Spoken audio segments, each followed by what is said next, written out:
Poor girl mistook the millionaire CEO's car for an Uber. What happened next made him fall in love. They never imagined she'd make it.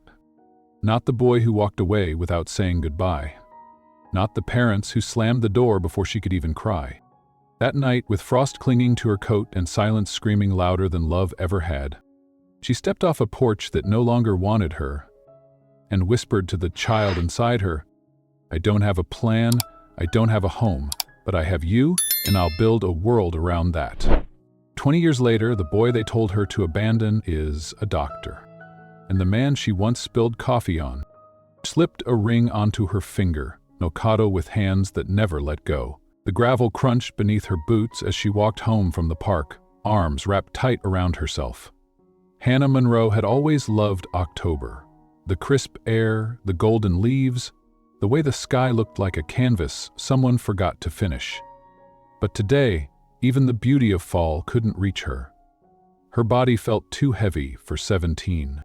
She clutched a folded-up piece of paper in her pocket, a letter, untouched, unopened, from the boy who used to promise her everything. Colton Reed had stopped calling 2 weeks ago. And when he did answer, it was always short, distant. Like she was a page in a book he no longer wanted to read. They were supposed to leave this town together. Chicago. Maybe Denver. They had circled apartments and newspaper ads, talked about a bakery she'd open, a marketing firm he'd start. But that was before college brochures replaced her name in his notebooks, before Georgetown and Stanford filled his mouth more than "I love you" ever did. And now this. She stepped into the quiet warmth of her house, the screen door creaking on its hinges. The smell of roast beef drifted from the kitchen, and, for a brief second, she almost forgot. Almost believed it could be a normal Tuesday night. Her father sat in his usual spot at the head of the table, the Bloomington Gazette open, glasses sliding down his nose. Her mother moved between the stove and the counter, apron dusted in flour. "Hannah, dinner's ready," her mom called, cheerful and unaware. Hannah stood there in the doorway, her throat tight. "I need to tell you something." Her father glanced over the top of his glasses, eyebrow raised. Her mother paused, pot roast in hand. "I'm pregnant," Hannah whispered. The spoon dropped with a clang, the paper snapped shut, time split open. "What did you just say?" her father asked, voice low. "I'm pregnant. I didn't plan it, but it's true." Her mother's face paled, hands trembling. "Please tell me this is some cruel joke." "It's not." Silence, then a storm. Her father stood abruptly, the chair scraping the hardwood like a gunshot. "Who?" he demanded. "That Colton boy?" "It doesn't matter," she choked. "He's gone. He left." "I knew he was no good," he growled. "But you?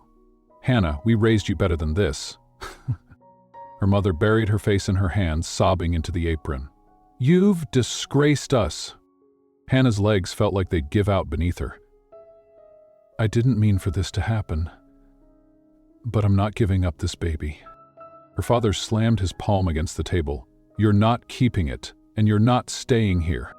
He blinked. "What?" "You heard me. You want to play grown-up, then go be one, but not under my roof." "Martin," her mother gasped, but he waved her off. "No." She made her bed, let her lie in it. The tears came hard and fast, burning her cheeks as she turned and fled up the stairs. She grabbed a duffel bag from her closet, threw in clothes without thinking. Jeans, a sweater, the old hoodie Colton gave her last Christmas.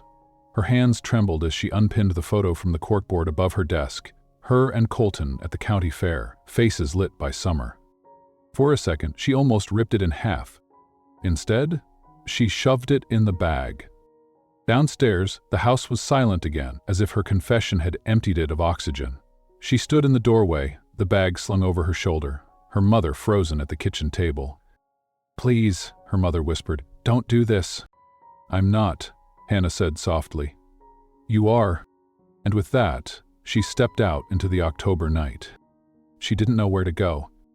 Every friend she might have stayed with had parents who'd hear and judge and say no. She thought about the old gas station where she and Colton used to sit on the hood of his car, about the church steps down on 5th, but none of those were home until she remembered Ruth, her dad's mother. A 2-hour bus ride away, in a little brick house that always smelled like lilacs and old books. They hadn't seen each other since Christmas, but Ruth had always called Hannah "my little bird," always said her door was open. Hannah dug her phone from her pocket and scrolled with numb fingers. The line rang once, twice. "Hello? Grandma?" Her voice cracked. "Can I come stay with you?" A pause. "Where are you?" "Still in town, just not at home." "Get here safe, sweetheart. I'll leave the porch light on." The Greyhound station was nearly empty. She sat with her coat pulled around her, duffel at her feet, stomach turning from more than just morning sickness. Her breath fogged against the window as the bus rumbled through the dark. She didn't cry again, not because it didn't hurt, but because the ache had sunk so deep she didn't have the strength. She arrived in Springfield past midnight. The street lamps buzzed, casting a soft orange glow over the cracked sidewalks. She walked the 3 blocks to Ruth's house, boots crunching frost with every step. And there it was, the porch light. Before she could knock, the door swung open. Ruth stood there in a faded robe, silver hair messy, eyes sharp. "Oh, my bird," she said, pulling her into a hug. "It's gonna be all right now." And for the first time that night, Hannah let herself believe it. Chapter 1. The Weight of the Door. The first night felt like nothing and everything.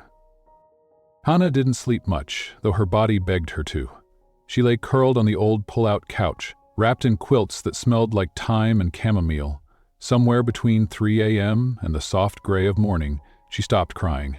Not because she was done, but because the ache had carved her out so deep, there was nothing left to spill. Ruth had said nothing more after hugging her. No questions, no judgment. Just handed her a warm mug of tea, pointed to the couch, and said, "Tomorrow can wait."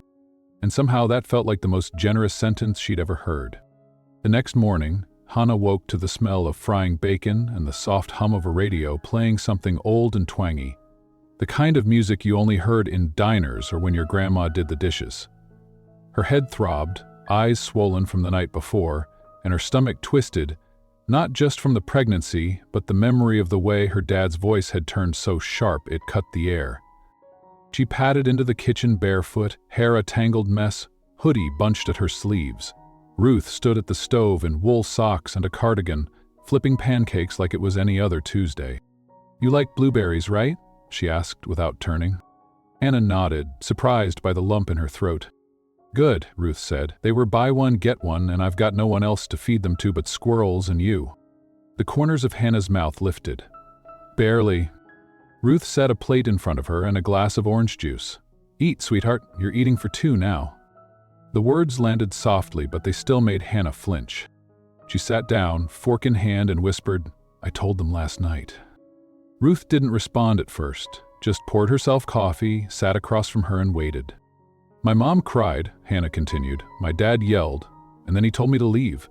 Just like that. No questions, no pause, just out." Ruth sipped. "Sounds like your father."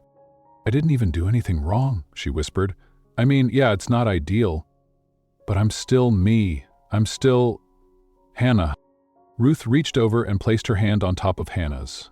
Her fingers were dry and warm, strong in a way that made Hannah's breath catch. "They'll realize that one day," Ruth said. "Maybe not now, maybe not soon, but one day. And until then, you're not alone." Hannah bit her lip. "Do you think I can do this?" "I think you already are."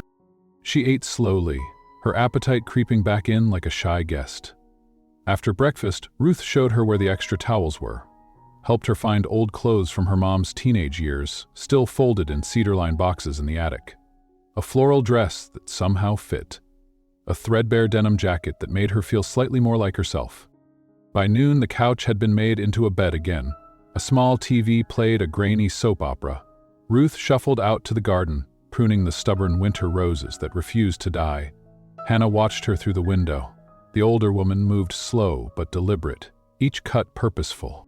It reminded her that life could still go on, even when it didn't feel like it.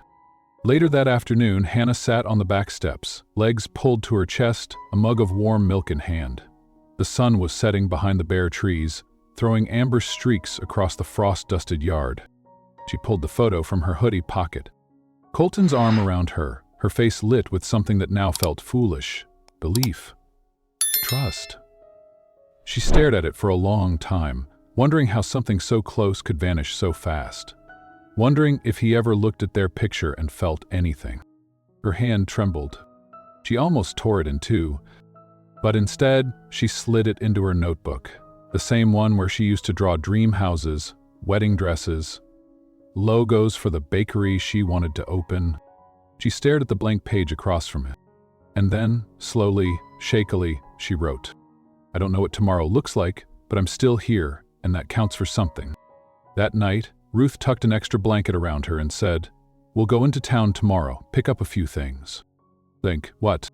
"Well," Ruth said, her smile barely there but steady. "For starters, vitamins, and maybe a new notebook, 'cause something tells me you've got more left to write." Hannah looked at her, eyes glassy. "You're not mad?" "Mad?" Ruth scoffed, setting a glass of water on the nightstand. "I'm a lot of things, darling. Tired, maybe. Old, certainly. But not mad. You're my girl, and if this baby's anything like you, I say we're lucky already." The light clicked off. The house settled into silence, but inside Hannah's chest, something shifted. It wasn't peace. Not yet, but it was the beginning of something that felt close. Maybe even stronger. Maybe even hope. Winter roses. The frost came earlier than usual that year. It layered the backyard like powdered sugar. Soft, quiet, and cold enough to bite through socks.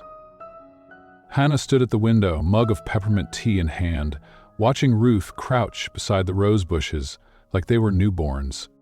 "Those things are stubborn," Ruth had said. "They bloom when they shouldn't." At first, the gardening was just something Ruth did, a rhythm older than grief. But after a week of quiet meals and long silences between them, Ruth handed Hannah a pair of gloves and said, "Come on, it's not good to stay in your own head too long. Dirt helps." Hannah didn't argue. She was learning that Ruth's advice didn't come in big speeches. It came in gestures. A cup of tea, an extra quilt, a pair of worn leather gloves. She followed her outside. The roses were a miracle of defiance. Most had gone dull, their edges curled with frost. But here and there a bloom remained, red and soft and impossible. Ruth knelt beside them, gently brushing away dead leaves. "They're not supposed to last through this," she said, matter-of-factly, but nobody told them that.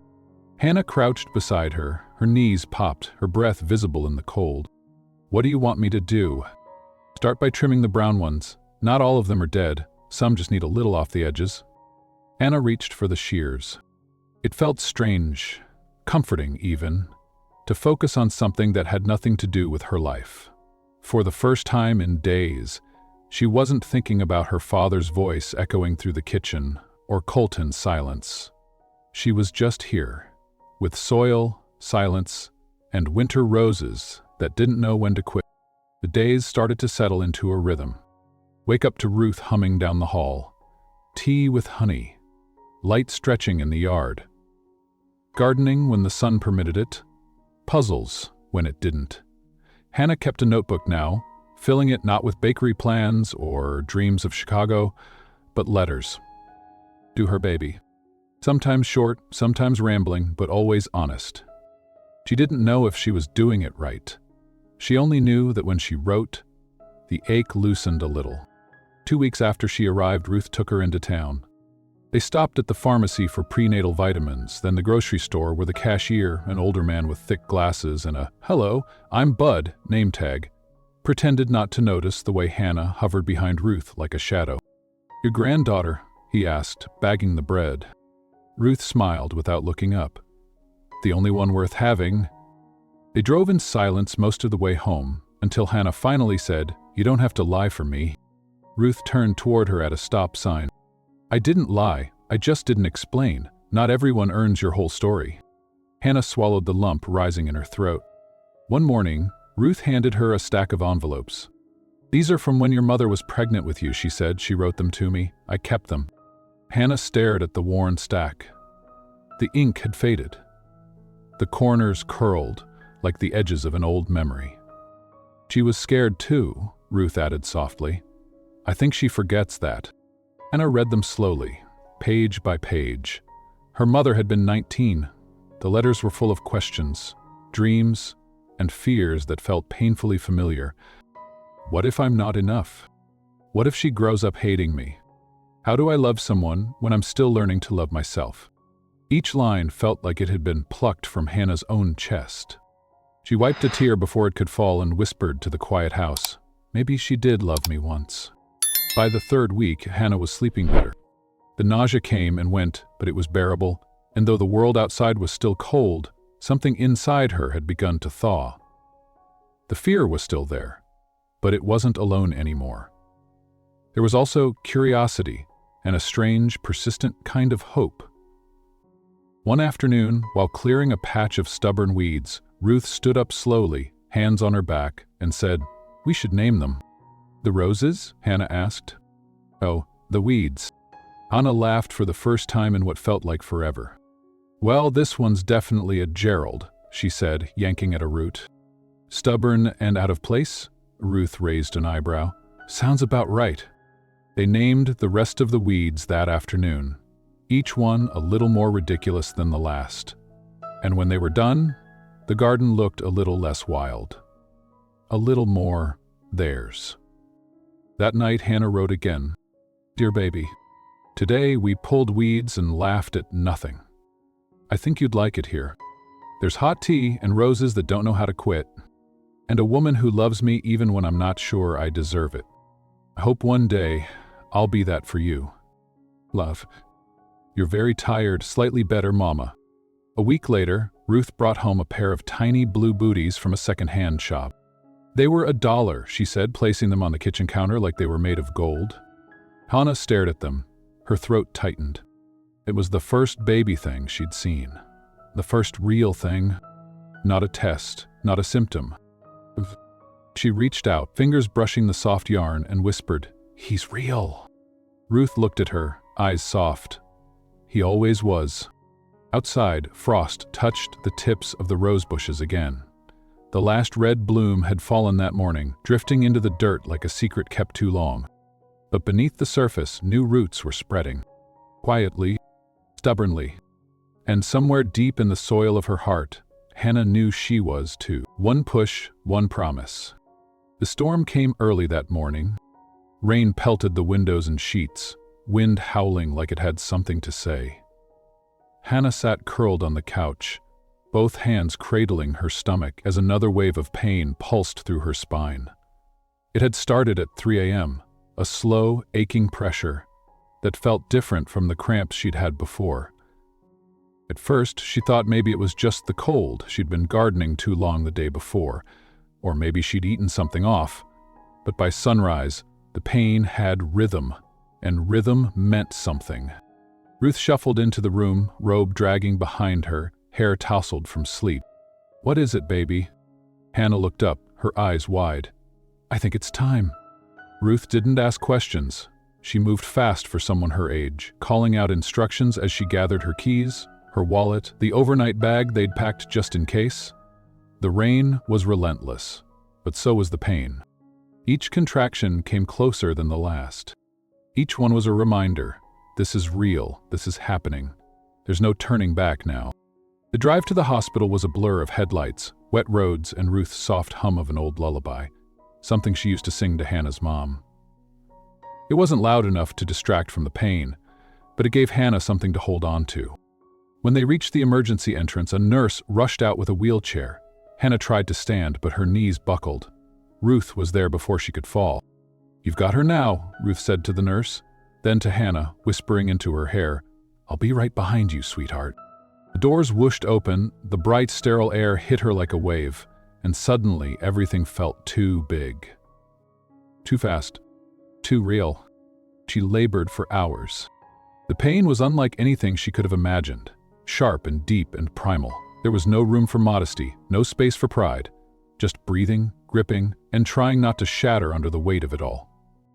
But in the brief moments between contractions, Hannah thought of the garden, of stubborn roses, of Ruth's quiet strength, of her own trembling hands, pressed against her belly, whispering letters to a child, who didn't yet have a face.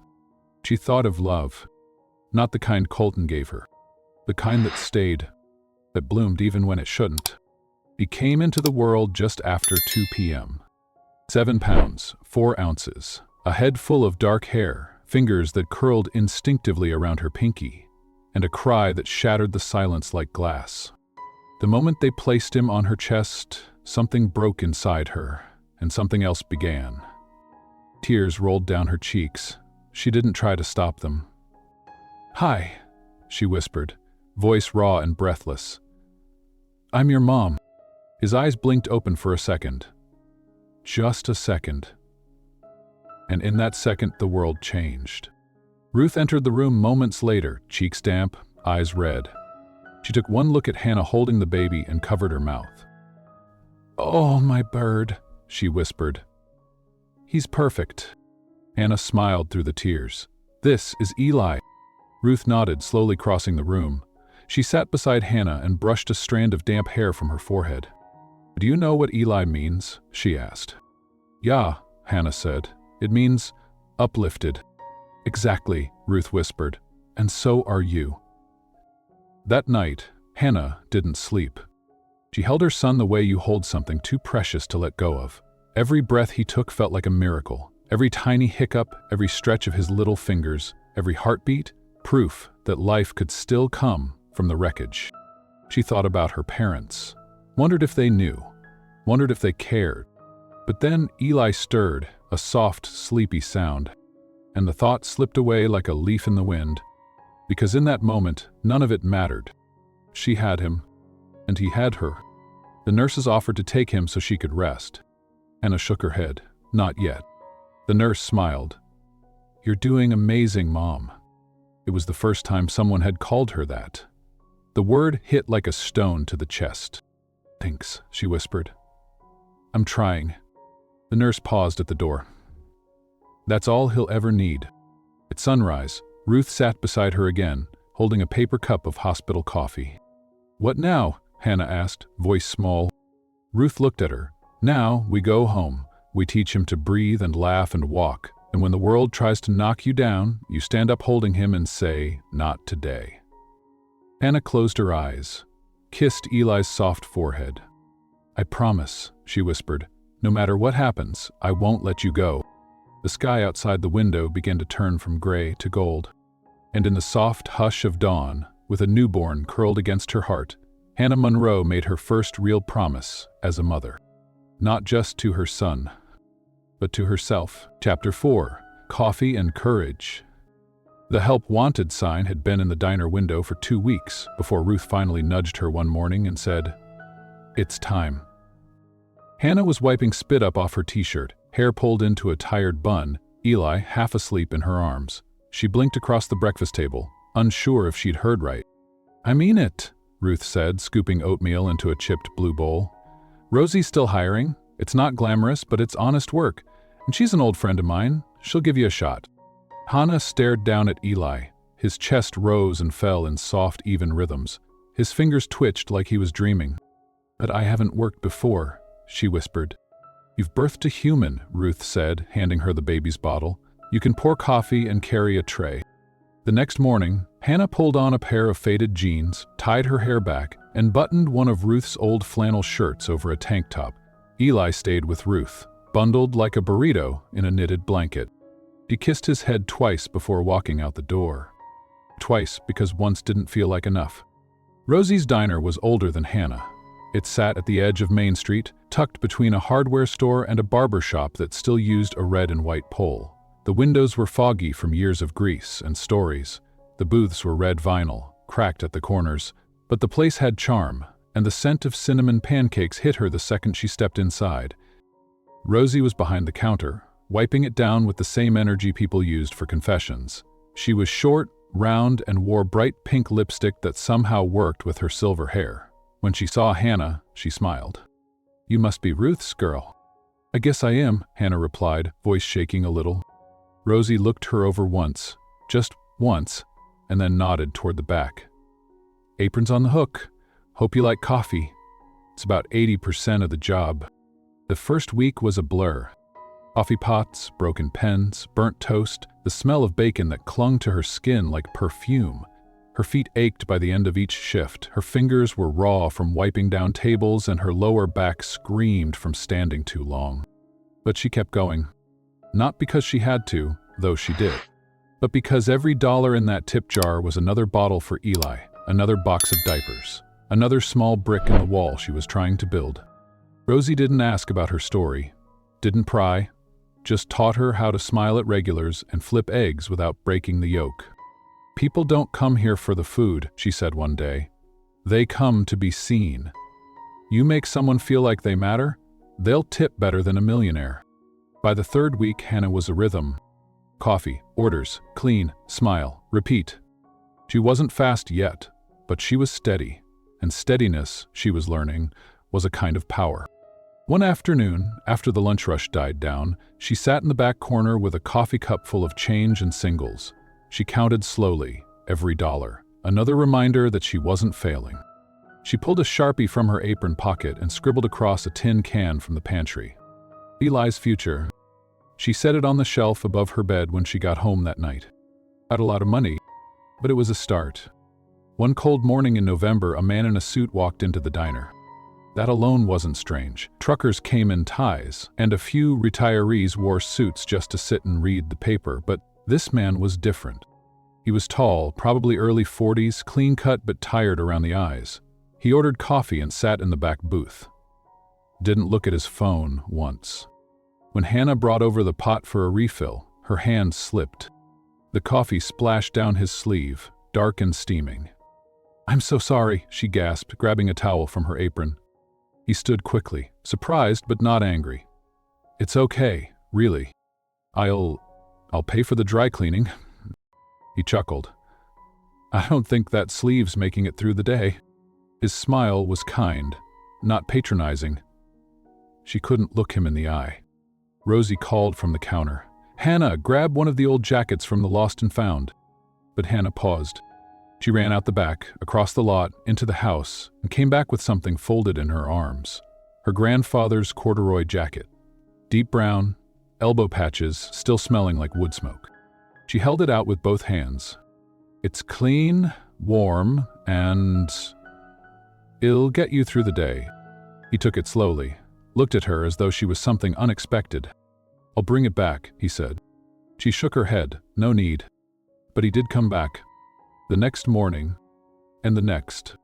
By the end of her first month, Hannah's hands had developed tiny calluses. Her tips filled half the can. Her body still ached, but her spirit no longer trembled. At night, she would hold Eli and whisper things no one else would ever hear. "You're my reason. You're the best part of me. I've got you, and I always will." One night, Rosie slipped an envelope into her apron pocket. "What's this?" "Bonus," Rosie said. "Don't argue. You showed up. You stayed. That's worth more than anyone gives credit for." Inside was $100, 0 cents. Hannah cried on the way home, not because of the money, but because for the first time in a long time, she felt seen. Chapter 5. The Man in the Suit. The jacket was still hanging in the corner booth. Hannah had draped it over the chair after the stranger left, thinking he'd circle back that afternoon. But he hadn't. And she hadn't seen him in nearly a week. She told herself it didn't matter. People passed through the diner all the time. Travelers, salesmen, men with broken ties and lonely eyes. She had no business wondering about a stranger who wore cufflinks and didn't check his phone. No business remembering how gently he'd taken the coffee-stained towel from her hands, or how he hadn't flinched when she brought him the jacket that still smelled like her grandfather. And yet she did. She thought about him while counting tips, when rocking Eli to sleep, when walking home under quiet, heavy skies. There had been something in his voice. Not warmth exactly. Something quieter. Something familiar. It was the following Friday when he returned. Same booth. Same quiet presence. Only this time, he carried a paper bag. He sat down, nodded when she approached. "I brought this," he said, offering the bag. "It's clean." Hannah blinked. "You didn't have to." "I wanted to," he said, "and I thought maybe you'd want it back." She looked at the corduroy jacket folded inside, neat and pressed. Something in her chest twisted. "My grandfather used to wear that when he raked leaves," she said almost to herself. "I'd ride on his back like I was a princess and he was a horse." The man smiled. "He sounds like a good man." "Who was?" She set the bag behind the counter, tried not to think too hard about why her fingers lingered on the paper just a second too long. "Coffee? Please." His name was Thomas Blake. She learned it 2 weeks later when Rosie finally cornered him one morning, hands on her hips. "You've been coming in here like clockwork, mister. The least you can do is tell us your name." He smiled, setting his paper aside. "Thomas." "Hannah's the only reason I'm still letting you loiter, you know," Rosie said with a wink. "You spill a drop of coffee on her again, and you're paying for her college." Thomas laughed. It was a soft, tired laugh, but it lit something in his face. Hannah didn't laugh, but she smiled. They didn't talk much, not at first. She refilled his cup. He left good tips. Sometimes he read, sometimes he watched the window. Once she caught him staring at the bulletin board near the counter, where Ruth had pinned a photo of Hannah and Eli. He waited for the question. It never came. One evening after the dinner rush, she found herself sitting across from him. Her shift was done, the lights were dim, Rosie had gone home to ice her knees. "Long day?" he asked, folding his hands on the table. "Always." He hesitated, then leaned forward just a little. "May I ask how old your son is?" She didn't bristle. She thought she might, but something in his tone made it feel safe. "He's 7 months, name's Eli." "Good name." "Picked it myself." She took a sip of water. The silence between them was gentle, not strained. "What about you?" she asked. "You always come in alone. No wedding ring, no phone addiction, no laptop. You're either a rare breed or running from something." He chuckled. "Maybe both." She waited. He offered nothing more, so she let it go. But he kept coming back. Once, he brought her a lemon scone from a bakery across town. Another time, he quietly slipped a $10 bill into her tip jar and said, "This is for the coffee. The rest is for the smile." She blushed, not because she liked him, but because she didn't remember the last time someone noticed her, gently. At home, Ruth noticed the change. "You're quieter," she said one night while folding laundry, "but in a different way, like your heart's trying to wake up." Anna didn't answer, but she smiled down at Eli, who had begun grabbing everything in reach, including her necklace, her hair, her finger. "I'm just tired," she said, but even she didn't believe it. One morning, the real estate section of the paper sat open on Thomas's table. She set down his usual coffee and glanced at the page. "Buying something?" "Maybe." "Here." He looked up. "Why not here?" She shrugged. "It's not exactly exciting." Thomas stirred his coffee. "Excitement's overrated." He looked up at her then, really looked, and said, "Stability is harder to find." That night, she walked home under a sky full of stars, Eli sleeping against her chest, the corduroy jacket now hers again, warm and soft. And for the first time in a long time, she didn't feel so alone. Chapter 6, The Corduroy Moment. It was the first snowfall of the season. The flakes came quietly, as if they'd been holding their breath. Hannah stood just inside the diner door, arms wrapped around herself, watching them fall under the yellow glow of the street lamp. Everything outside looked softer under snow. Even the old sidewalk cracks disappeared for a while. Behind her, the bell over the door jingled. Thomas stepped inside, brushing white from his coat shoulders. He wore gloves this time, a dark scarf, but still, something about him seemed cold beneath it all. "You're early," she said. "I needed coffee." She reached for the pot behind the counter, the one marked fresh, poured it into his usual mug, the one Rosie said he'd practically claimed. "Bad morning?" He shrugged. "I just didn't want to be anywhere else." The words slipped out so casually, but they caught in the air like frost on glass. She set the mug down, met his eyes. "Neither did I," she said softly. He sat in the booth with his paper, but he didn't read it. She brought him a plate of scrambled eggs he hadn't asked for. When he raised an eyebrow, she smirked. "On the house, courtesy of the girl who ruined your suit." "Ah, reparation breakfast." Exactly. They shared a quiet laugh, the kind of laugh that feels like the beginning of something. That afternoon, the roads iced over. Rosie sent everyone home early. The diner sat in silence, the heat humming through the vents. Anna stayed to mop the floor. Thomas stayed too. "You don't have to wait," she said, her voice echoing slightly in the empty space. "I know." Still, he lingered. She finished the floors, turned off the coffee machine, dimmed the lights. He stood to leave, paused at the door. "Can I walk you home?" he asked. She hesitated, not because she was scared, but because she wasn't. They walked slowly through the snow, Eli bundled in her arms beneath Ruth's big wool coat.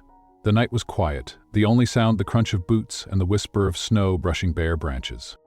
"You always walk this route?" he asked.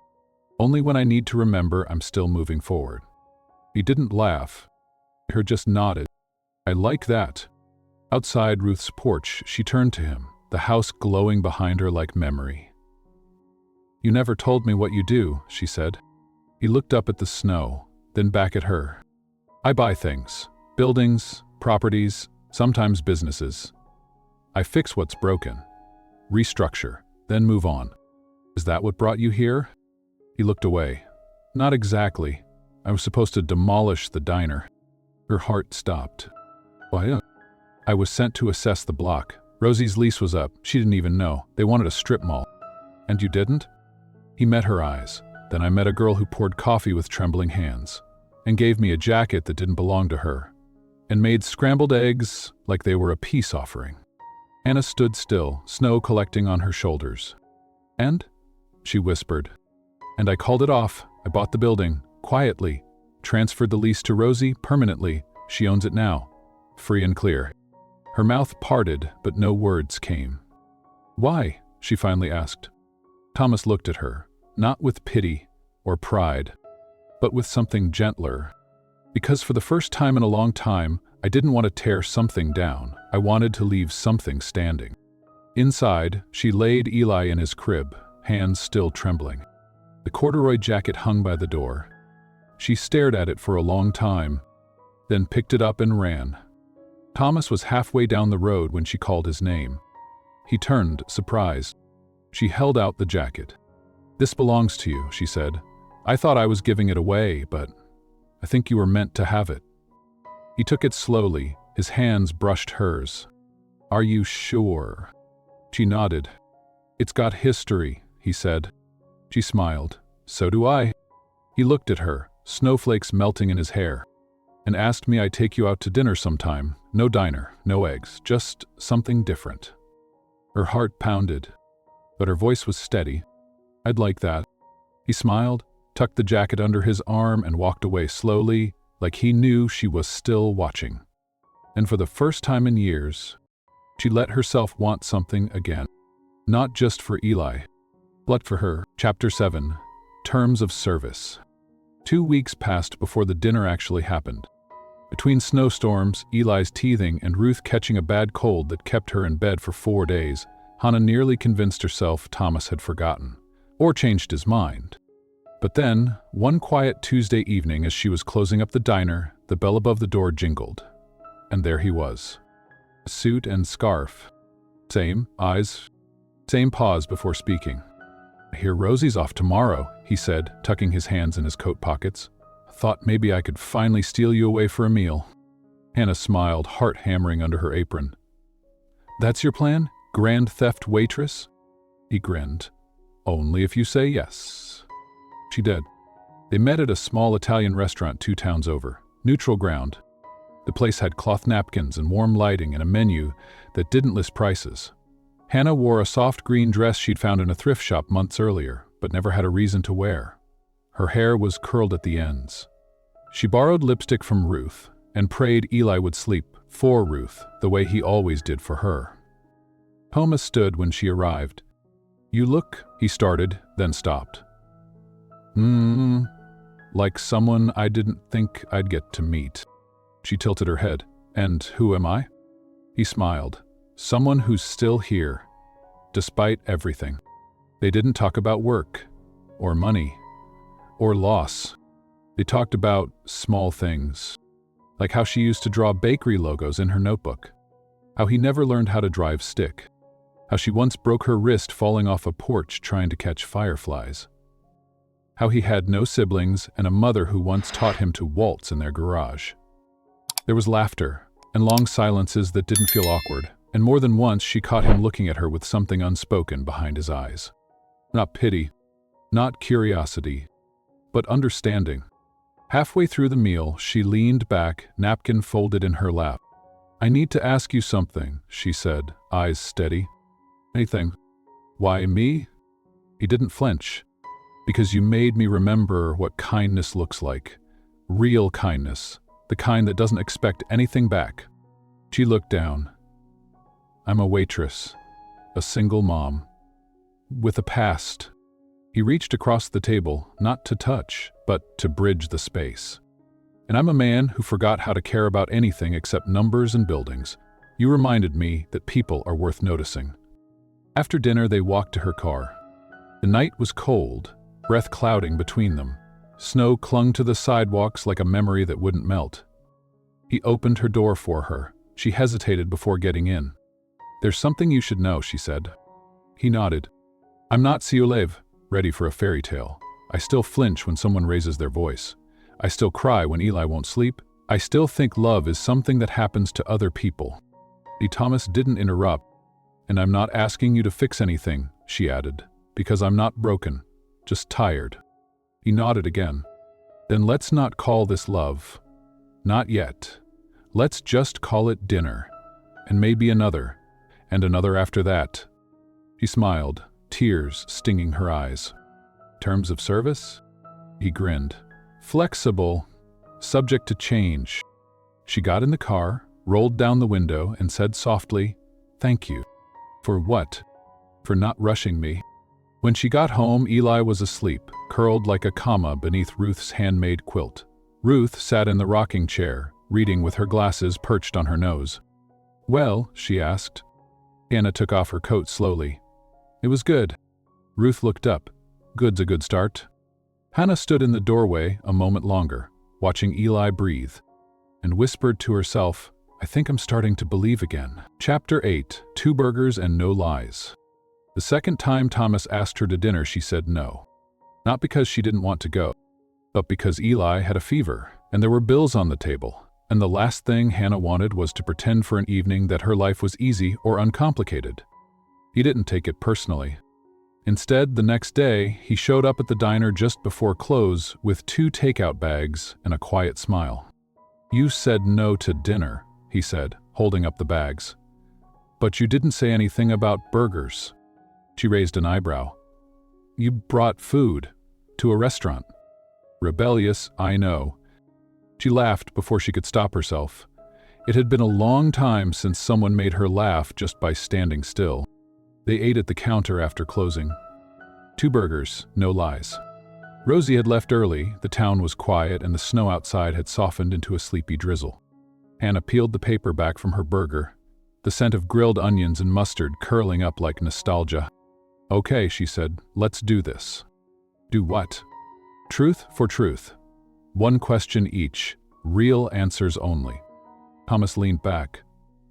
"You're serious?" "Dead." He smiled. "All right, you first." She thought for a moment, then asked, "What's the loneliest you've ever felt?" He didn't pause. "Last year," he said. "Christmas Eve. Hotel room. New York. Room service for 1. No calls, no cards. Just me in a city that didn't know I existed." Her chest ached at the simplicity of it. "Your turn," she said. He looked at her carefully. "What's the bravest thing you've ever done?" Hannah stared at her fries, then quietly answered, "Can't him." Thomas didn't say anything. He just reached for his coffee and nodded slowly. They kept going, back and forth. Little things, big things. "What was your first heartbreak?" "A girl named Beth, 7th grade. She kissed me on a dare, then never spoke to me again." "The worst habit?" "I overthink everything." "Are you scared of being a father?" "Sometimes, but not the way I was scared of being nothing." She blinked. "You're not nothing." "Neither are you," he said. By the end of the meal, the diner felt warmer. Not just from the heat, but from the weight that had quietly lifted. They didn't kiss, didn't touch. But as they stood by the door, she said, "I don't let people close easily." "I don't need easy," he said. "I just need real." She stared at him, then handed him the empty takeout bag. "Next time, bring pie." That night, she wrote in her journal again. "Dear Eli, I think I'm learning how to let someone see me. The real me. Not the one who serves coffee and smiles like nothing hurts, but the one who stayed. The one who raised you. The one who's still afraid, but showing up anyway. Love. Mom." The next morning, Ruth sat at the kitchen table with a crossword. And her words. "He likes you," she said, without looking up. Hannah raised an eyebrow. "He that listens when you speak, waits when you pause. Men don't do that unless they're all in." Hannah poured herself coffee. "I don't know what this is yet." "You don't have to," Ruth replied. "But you do have to be honest." "I'm trying." "That's more than most people." Later that week, Thomas stopped by the house. Unannounced, but not unwelcome. He brought a toy truck for Eli, and a novel for Ruth. And for Hannah? A pen. Just a pen. But on the box was a note, "For all the words you haven't written yet." She stared at it for a long time after he left, and then sat down and started writing again. Chapter 9, The Boy Who Builds. Spring came in slow breaths. First, it was the ice melting off the roof in soft drips. Then crocuses pushing their heads up through stubborn soil. And then, one morning, Eli stood on wobbly legs and took 3 steps across Ruth's living room. He fell. Yeah, then did it again. Hannah cried so hard she couldn't even clap. "You're walking already?" Thomas said the next evening, sitting on the porch swing beside Hannah. "You didn't tell me he was a genius." "He's one," Hannah said, grinning as Eli toddled through the grass, arms flapping like tiny wings. Thomas watched him, quiet. Then softly asked, "Do you ever regret it?" Hannah paused. "Not even the hard days? I especially don't regret those." He looked at her, and she added, "Because I'm not the same girl who stood on my parents' porch, holding a bag and crying. I've changed. He changed me." Thomas started visiting more after that. Sometimes with groceries, sometimes with flowers, sometimes with nothing but time. And Eli adored him. He'd crawl into Thomas's lap without hesitation, hand him building blocks, wait for his deep voice to name every color. "He's going to be an engineer," Thomas would say. "He already stacks better than half the adults I know." One afternoon, Eli pulled out a box of wires and buttons from under Ruth's cabinet, leftover from one of her late husband's projects. He sat cross-legged on the floor, trying to connect things, brows furrowed. "What are you making?" Thomas asked. "A light. You need help." Eli shook his head. "I got it." They watched him for an hour. He didn't speak again, just belled. When the little bulb finally flickered to life, Hannah covered her mouth with both hands. Thomas knelt beside him. "You built that?" Eli beamed. "It works!" Thomas tousled his hair. "You're amazing, buddy." Then looked at Hannah, voice quieter. "So are you." That night, Thomas stayed for dinner. Ruth made her famous chicken casserole and forced him to eat thirds. Eli fell asleep on the couch mid-sentence. And when Hannah walked Thomas to the door, he didn't say goodbye right away. He just stood there, looking at her like she wasn't just someone he liked, but someone he was beginning to need. "I don't want to scare you," he said softly, "but I've never felt like this before." Hannah didn't speak. Her throat was tight, her heart louder than her breath. "I don't need an answer," he added. "I just wanted you to know." She looked at him then, really looked, at the man who had once planned to demolish everything she loved, and now helped build what she was most proud of. Eli's light still glowed faintly in the window behind her. "And stay," she whispered. "Tonight?" "No," she said, "in our lives." He didn't say anything. He stepped forward and kissed her. It wasn't urgent or practiced. It was soft. Theo, certain. Ruth pretended not to notice. But the next morning there were fresh cinnamon rolls on the table, And 3 mugs instead of 2. Chapter 10. The She Never Asked For.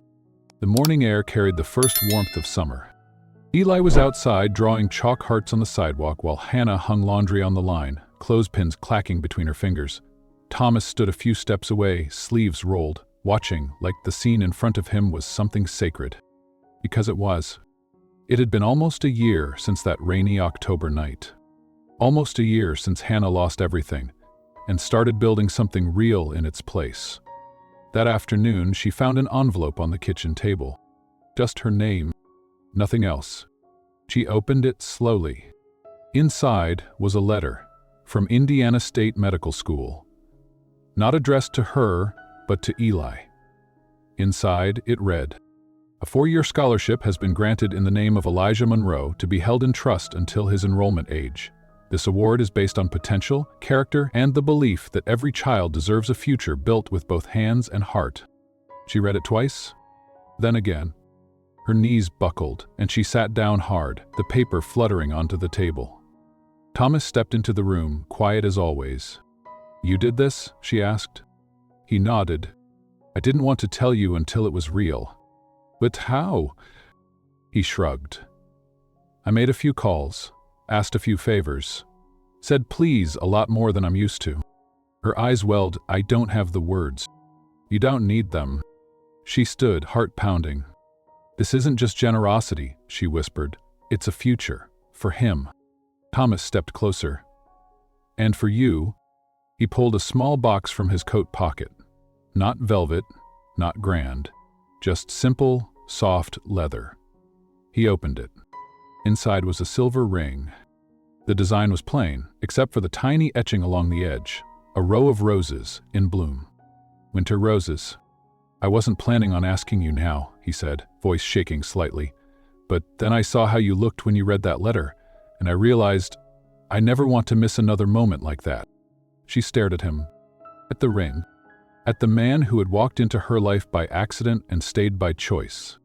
"I'm not perfect," she whispered. "Neither am I. I have scars. I've seen them," he said, "and I've never loved anything more." He dropped to one knee. Not flashy, not rehearsed. Just a man with hope in his chest and nothing left to hide. "Will you let me stay? Not marry me. Not be my... Not forever. Just stay." Tears ran down her cheeks. Eli, still in the yard, waved wildly at the window, unaware of the moment unfolding behind it. Hannah didn't rush her answer. Instead, she crossed the room, picked up the old corduroy jacket from the hook by the door, and wrapped it around his shoulders. Then she whispered, "You can stay as long as this fits." He laughed, stood, slipped the ring on her finger like it had always belonged there, and kissed her, with the quiet promise of everything they'd built from nothing. That night, she sat at her desk with a new journal. Eli slept in the room next door. Thomas read by the fire. And she rose. "Dear Eli, one day, you'll ask how this life happened. How we got here. And I'll tell you the truth. It wasn't magic. It was coffee spilled on the wrong man. It was winter roses.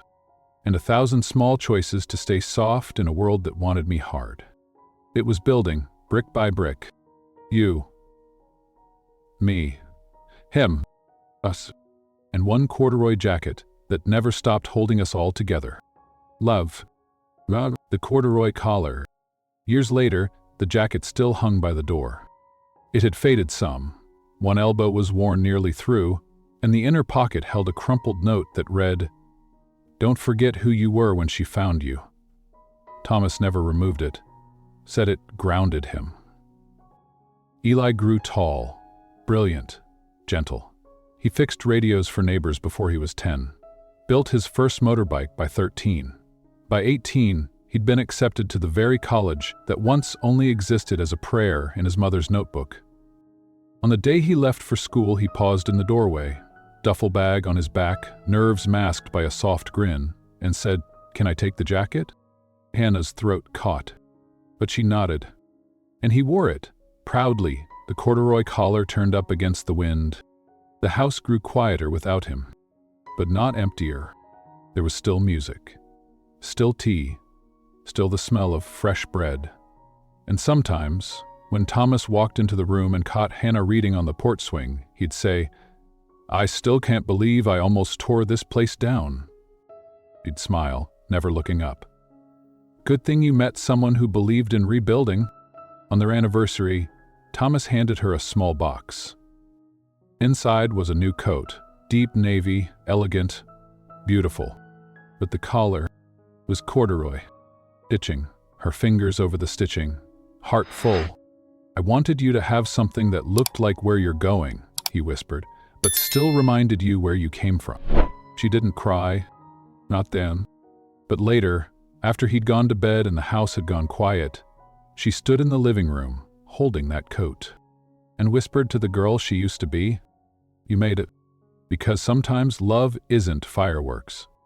Sometimes it's showing up, again and again. With coffee, with questions, with quiet. Sometimes it's choosing to stay, long before the proposal, long after the answer, and every day in between.